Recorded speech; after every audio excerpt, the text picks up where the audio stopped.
معافی مانگنے کے لیے آیا ہوں۔ حضرت عبداللہ صومعی نے آپ کو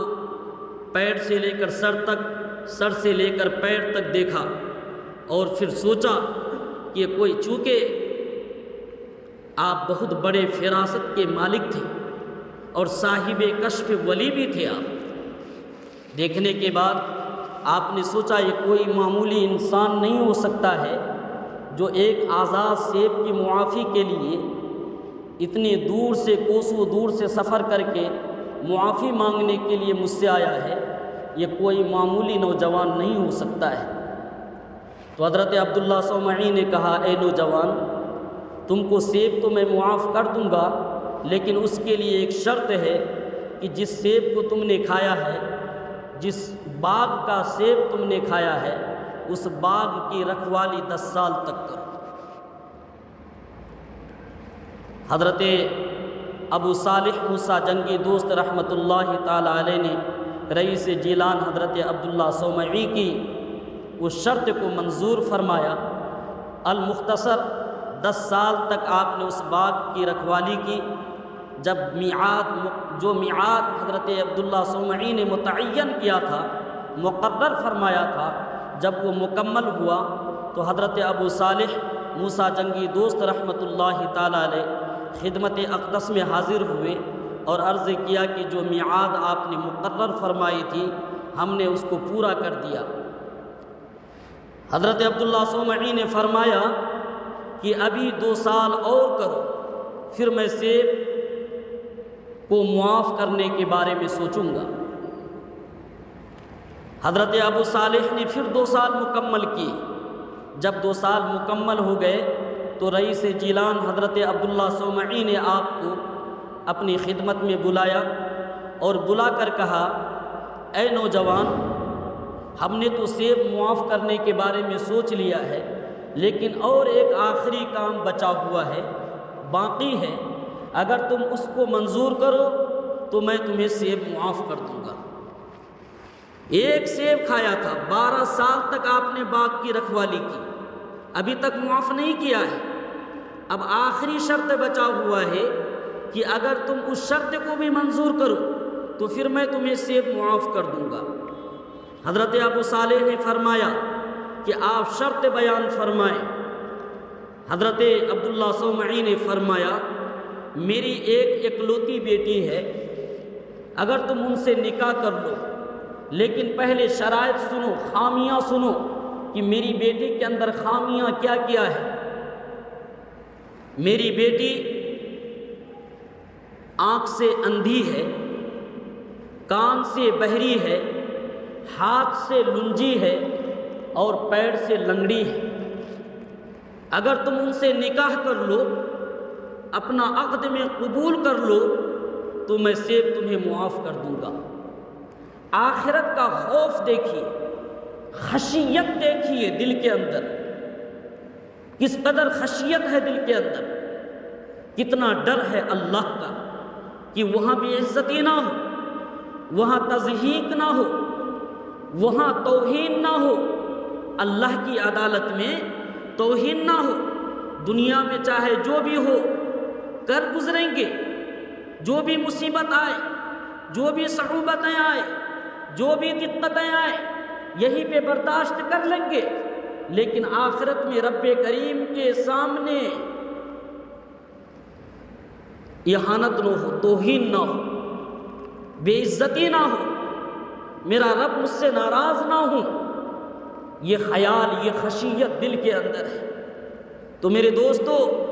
سید ابو صالح موسیٰ جنگی دوست رحمۃ اللہ تعالی علیہ نے رئیس جیلان حضرت عبداللہ صومعی رحمۃ اللہ تعالی علیہ کی شرط کو منظور فرما لیا۔ آپ کا نکاح ہوا۔ نکاح ہونے کے بعد شب زفاف، یعنی جس کو آپ سہاگ رات کہتے ہیں، پہلی رات جب بیوی کا سامنا کیا آپ نے، جب دیکھا آپ نے کہ ایک نہایت ہی حسین و جمیل، خوبصورت حسن و جمال کا پیکر سامنے ہے اور ان کے آنکھ بھی اچھے ہیں، چمکدار، اور ان کے کان بھی اچھے ہیں، ہاتھ بھی اچھے ہیں، نہ تو وہ ہاتھ سے لنجی ہے، نہ آنکھ سے اندھی ہے، اور نہ ہی پیر سے لنگڑی ہے۔ دیکھنے کے بعد آپ نے یہ سوچا کہ جو شرائط میرے سامنے بیان کیے گئے تھے ان میں سے کوئی چیز ان کے اندر نہیں موجود ہے، غالباً یہ کوئی اور عورت تو نہیں ہے، میں کسی فتنے میں تو مبتلا نہیں ہو گیا یا ہو رہا ہوں۔ یہ سوچنے کے بعد فوراً آپ اپنے حجرے سے، اپنے روم سے نکل گئے۔ صبح صادق کے وقت نماز فجر کے بعد حضرت عبداللہ صومعی کی خدمت میں حاضر ہوئے۔ حضرت عبداللہ صومعی چونکہ فراست باطنی سے جان چکے تھے، آپ کے علم میں یہ آ چکا تھا کہ یہ نوجوان دھوکہ کھا گیا، تو آپ ان کو دیکھنے کے بعد مسکرائے اور کہا، اے نوجوان، آؤ میرے قریب آؤ، میں تمہیں بتلاتا ہوں جو خامیاں ہم نے بیان کیا تمہارے سامنے اس کے اندر کذب نہیں ہے، اس کے اندر باطنی ہے، جو تمہیں بتلانا ہے ہمیں۔ تو حضرت ابو صالح موسیٰ جنگی دوست رحمۃ اللہ تعالیٰ علیہ حضرت عبداللہ صومعی کے قریب ہو گئے، اور پھر حضرت عبداللہ صومعی نے فرمایا، اے نوجوان، میری بیٹی آنکھ سے اندھی اس اعتبار سے ہے کہ کبھی انہوں نے اپنی نگاہوں سے کسی غیر محرم کو نہیں دیکھا، اور کسی ناجائز اور ناشائستہ چیزوں کو اپنی نظروں سے نہیں دیکھا۔ شریعت نے جن چیزوں کو دیکھنے سے منع کیا ہو، ایسی چیزوں کو انہوں نے اپنی نظروں سے، اپنی نگاہوں سے نہیں دیکھا، اس اعتبار سے وہ آنکھ سے اندھی ہے، اور کان سے بہری اس اعتبار سے ہے کہ کبھی انہوں نے کوئی ایسی آواز، میوزک یا غلط چیزوں کو اپنی کانوں سے نہیں سنا جس کو شریعت نے حرام قرار دیا ہو یا شریعت نے غلط بتلایا ہو، اور ایسی چیزیں جن کو قرآن اور حدیث نے غلط کہا ہو، سننے سے منع کیا ہو، اور ایسی چیزوں کو انہوں نے سنی ہو، ایسا کبھی نہیں ہوا۔ اس اعتبار سے وہ کان سے بہری ہے، اور ہاتھ سے لنجی اس اعتبار سے ہے کہ شریعت نے جن چیزوں کو چھونے سے منع کیا ہے، پکڑنے سے منع کیا ہو، ایسے کسی چیزوں کو بھی انہوں نے ٹچ نہیں کیا، ہاتھ نہیں لگایا، چھوا نہیں، تو اس اعتبار سے وہ ہاتھ سے لنجی ہے۔ اور کبھی کوئی ایسے مقام پر اپنے قدم کو نہیں رکھا، پیر کو نہیں رکھا جس جگہ کے شریعت نے پیر رکھنے سے، قدم رکھنے سے منع کیا ہو، ایسے مقامات میں، ایسی جگہوں پہ اپنے پیروں کو نہیں لے گئی اور ایسی جگہوں پہ اپنے پیر نہیں رکھے انہوں نے، اس اعتبار سے وہ پیر سے لنگڑی ہے۔ تو میرے دوستو، یہ کون ہے؟ حضرت ام الخیر فاطمہ،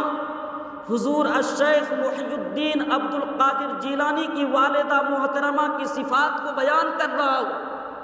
حضرت ابو صالح موسیٰ جنگی دوست رحمت اللہ تعالی علیہ کی زوجہ محترمہ کے حالات زندگی اس وقت کے جبکہ ان کی شادی نہیں ہوئی تھی بیان کر رہا ہوں۔ نام کیا ہے؟ ام الخیر فاطمہ، اور جو نام ہے اور اسی نام پر عمل بھی ہے۔ حضور تاجدار مدینہ، سرکار مدینہ،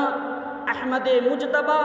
احمد مصطفیٰ صلی اللہ علیہ وسلم کی لاڈلی پیاری لخت جگر بیٹی حضرت فاطمہ الزہرا رضی اللہ تعالی عنہا کے نام پر ان کے والد نے نام رکھا،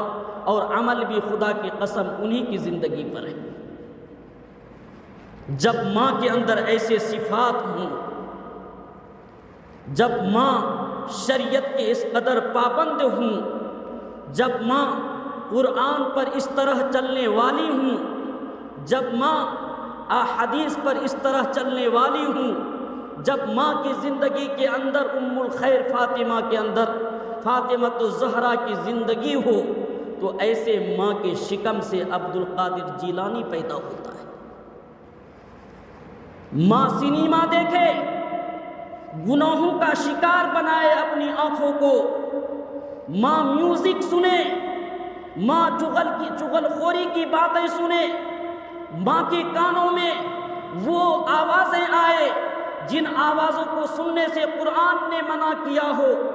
جن آوازوں کو سننے کے لیے علم حدیث نے منع کیا ہو، جن آوازوں کو سننے کے لیے شریعت نے منع کیا ہو۔ جب ماں ایسی آوازوں کو سنے تو میرے دوستو، ایسے ماؤں کی پیٹ سے سنیما دیکھنے والا ہی پیدا ہوتا ہے، ایسی ماؤں کے شکم سے میوزک سننے والے لوگ پیدا ہوں گے، ایسی ماؤں کے پیٹ سے وہ لوگ پیدا ہوں گے جو گناہوں کے دلدل میں پھنس جائے، اور ایسے لوگ پیدا ہوں گے جن کو مسجدوں کا راستہ تو یاد نہیں رہے گا، لیکن سنیما کا راستہ اور کلب کا راستہ، ڈانس گھروں کا راستہ ان کو ضرور معلوم ہوگا۔ میرے دوستو، ماں ہو تو ماں عبد القادر جیلانی نور اللہ مرقدہ کے ماں کے جیسا ماں ہو۔ میرے دوستو، وہ ماں جن کی زندگی قربان ہو جائے، جن کے ہاتھوں نے کبھی کسی غلط چیزوں کو نہیں پکڑا اور غلط چیزوں کو ٹچ نہیں کیا، تو میرے دوستو، اور پیروں سے کوئی ایسی جگہ پہ قدم نہیں رکھا، پیر نہیں رکھا جس جگہ کے شریعت نے جانے سے منع کیا تھا، قرآن نے جانے سے منع کیا، حدیث نے جانے سے منع کیا، تو میرے دوستو، اور اس جگہ انہوں نے قدم نہیں رکھا ہو، تو ایسی ماں کے پیٹ سے حضرت سید عبد القادر جیلانی پیدا ہوتے ہیں، حضرت جنید بغدادی پیدا ہوتے ہیں، حضرت عثمان ہارونی پیدا ہوتے ہیں، ایسی ماں کے پیٹ سے معین الدین چشتی، غیاث الدین، اور ایسی ماں کے پیٹ سے بابا فرید الدین گنج شکر، حضرت الشیخ شہاب الدین شہر وردی، ایسی ماں کے پیٹ سے علاء الدین صابر کلیری جنم لیتا ہے اور اس دھرتی پر قدم رکھتا ہے کہ پوری دنیا ان کو سلام کرتی ہے، اور منبر و محراب میں ان کے حالات زندگی بیان کیے جاتے ہیں۔ اب آپ غور کیجیے، ہم غور کریں کہ ہم کیا کر رہے ہیں، میری بہنیں کیا کر رہی ہے، میری مائیں کیا کر رہی ہے، میری عورتیں کیا کر رہی ہے، میری بیویوں کا عمل کیا ہے۔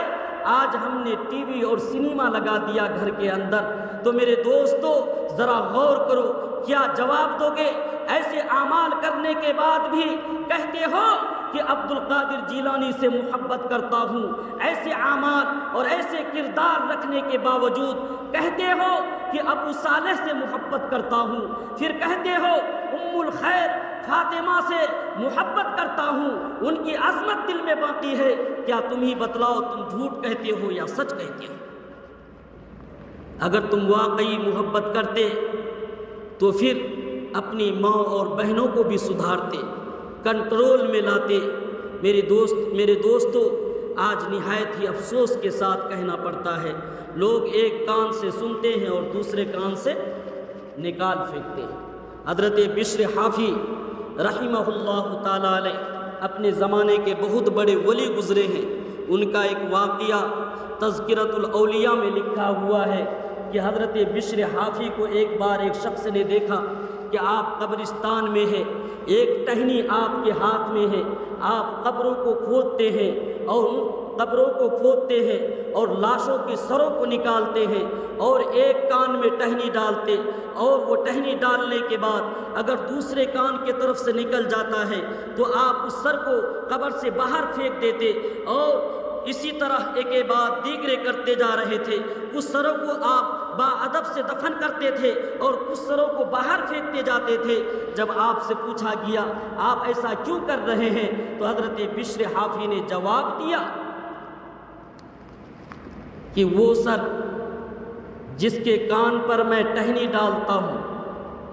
اور وہ دوسرے طرف سے نکل جاتا ہے، یہ وہ لوگ ہیں جو دین، شریعت، قرآن، حدیث کی بات سنتے تھے لیکن ایک کان سے سنتے تھے، دوسرے کان کی طرف سے نکال دیتے تھے۔ اس لیے یہ سر، ایسے سر اسی کا مستحق ہے کہ اسے پھینک دیا جائے، اور وہ سر جس کے کان میں ٹہنی کو ڈالتا ہوں تو سر کے بیچ میں آ کر اٹک جاتا ہے تو یہ سر احترام کے قابل ہے، یہ معزز سر ہے، قابل احترام سر ہے۔ یہ جب دین اور شریعت، حکمت، عبرت کی کوئی بات سنتا تھا تو یہ اپنے بھیجے میں رکھتا تھا اور اس کو پھر اپنے دل پہ اتارتا تھا، اس لیے اس کے ساتھ احترام کا برتاؤ کرتا ہوں میں۔ تو میرے دوستو، جب بھی آپ کسی ولی، کسی بزرگ دینی کوئی واقعات کو سنیں تو عمل کے ارادے سے سنیں۔ میں بھی محنت کرتا ہوں، ہم نے بھی پڑھا ہے، محنت کیا ہے، ہزاروں بار مطالعہ کرنے کے بعد واقعات کو آپ کے سامنے لاتا ہوں۔ جب کوئی اس میں شک و اشتباہ کی گنجائش نہیں ہوتی، جب آپ کے سامنے اس واقعے کو لاتا ہوں اس لیے کہ عمل کریں، عمل کے ارادے سے، لیکن آپ ایک کان سے سنیں گے دوسرے کان سے نکال دیں گے، اس پر عمل نہیں کریں گے تو بے فائدہ ہو جائے گا۔ تو میرے دوستو، ام الخیر فاطمہ یہ نہایت ہی نیکوکار عورت تھی۔ جب عورت اتنی پاک باز ہستی تھی تو ان کے شکم سے اللہ تبارک و تعالیٰ نے عبد القادر جیلانی کو پیدا کیا۔ معززین کرام، وقت ہو چکا ہے، میں بس اتنا کہوں گا، ان کی والدہ حضرت ام الخیر فاطمہ کی زندگی ہماری عورتوں کے لیے سراپا ہدایت کا ذریعہ بنے۔ جو آپ نے یہاں سنا ہے، ایک بار نہیں، بار بار اپنی بہنوں کو سنائیں، بار بار اپنی ماؤں کو سنائیں، اس لیے کہ یہ ذمہ داری مردوں پر عائد ہوتی ہے۔ اگر آپ ان کو سدھارنے کی راہ راستے پر لانے کی کوشش نہیں کریں گے تو اس کا مواخذہ ہوگا اللہ کی عدالت میں، پوچھ ہوگی اللہ کی عدالت میں۔ تو میرے دوستو، جو بھی آپ دینی بات کسی مجمع میں، عورتیں تو نہیں آ سکتی ہیں، سنتے ہیں جو بھی واقعہ، آپ اپنی بیویوں کو، اپنی بچیوں کو، اپنی عورتوں کو سنائیں اور ان کو کوشش کریں اور ان کو صوم و صلات کا پابند بنائیں۔ جب ام الخیر فاطمہ ایسی تھیں، جب حضرت عبد القادر پیدا ہوئے، جب ننھے منھے معصوم تھے، ایک مکتب میں لے جا کر ان کا داخلہ کرایا۔ جب استاد نے ان سے کہا پڑھو بیٹے، اعوذ باللہ من الشیطان الرجیم، بسم اللہ الرحمن الرحیم، حضرت عبد القادر جیلانی نے پڑھا اور اس کے بعد آپ نے الف با تا ثا نہیں پڑھا بلکہ سورہ فاتحہ سے شروع کیا اور زبانی پڑھتے چلے جا رہے تھے، حفظ پڑھتے چلے جا رہے تھے۔ جب استاد نے پوچھا کہ تم نے اس سے پہلے بھی کہیں پڑھا ہے تو آپ نے فرمایا نہیں، آج ہماری تعلیم کی ابتدا ہے۔ کہا پھر یہ معجزہ کیسے ہوا، یہ کرامت کیسے ہوا؟ جب آپ سے پوچھا گیا اور آپ کے گھر والوں سے معلوم کیا گیا تو معلوم ہوا کہ ام الخیر فاطمہ پوری رات قرآن کی تلاوت کرتی تھی اور 18 پارے کے حافظہ تھی، وہ حفظ کیا ہوا تھا اور روزانہ ان 18 پارے کو 18 پارے کی آپ تلاوت فرمایا کرتی تھی۔ اور اللہ تبارک و تعالیٰ نے ماں کی عبادت کے طوفان میں بچے کو پیٹ میں حافظ قرآن بنا دیا۔ 18 پارے آپ کو ماں کے پیٹ میں یاد ہو گئے تھے۔ میرے دوستو، جب ماں کی زندگی کے اندر عبادتوں کا جذبہ، ولولہ اور غلبہ ہوتا ہے تو بچوں پر اس کا اثر پڑتا ہے۔ جب ماں سنیما دیکھے گی بچے کے اندر بھی وہی شوق پیدا ہوگا، جب ماں ٹی وی دیکھے گی بچے کے اندر بھی وہی شوق پیدا ہوگا، ماں گانا سنے گی، میوزک کو پسند کرے گی تو بچے کے اندر بھی وہی شوق پیدا ہوگا۔ جب بچہ ماں کے پیٹ میں ہو، جب سے ہی عورت کو اہتمام کرنا چاہیے، عبادت الہیہ کا، قرآن و حدیث پر عمل ہونا چاہیے، تاکہ وہ پیٹ میں جو مہمان ہے جب وہ دھرتی پر قدم رکھے تو ایک پاک باز ہستی بن کر کے آئے اور دنیا کے لیے راہ ہدایت کا ایک ذریعہ بنے۔ تو میرے دوستو، ماں کو ایسے بناؤ، بنائیں گے انشاءاللہ، بہنوں کو ایسا۔ اللہ تبارک و تعالیٰ سے التجا ہے کہ کریم آقا ہم سبوں کو ان کہی ہوئی باتوں پر عمل کی توفیق عطا کرے اور رسول پاک صلی اللہ علیہ وسلم کا پکا سچا عاشق بنائے، اور رسول پاک صلی اللہ علیہ وسلم پر مر مٹنے والے جتنے بھی اولیاء کاملین ہیں، بزرگان دین ہیں، ان تمام حضرات کی محبتوں سے اور عظمتوں سے ہم سبوں کے قلب و جگر کو معجزن کرے۔ وآخر الدعوانا الحمدللہ سنت ہے۔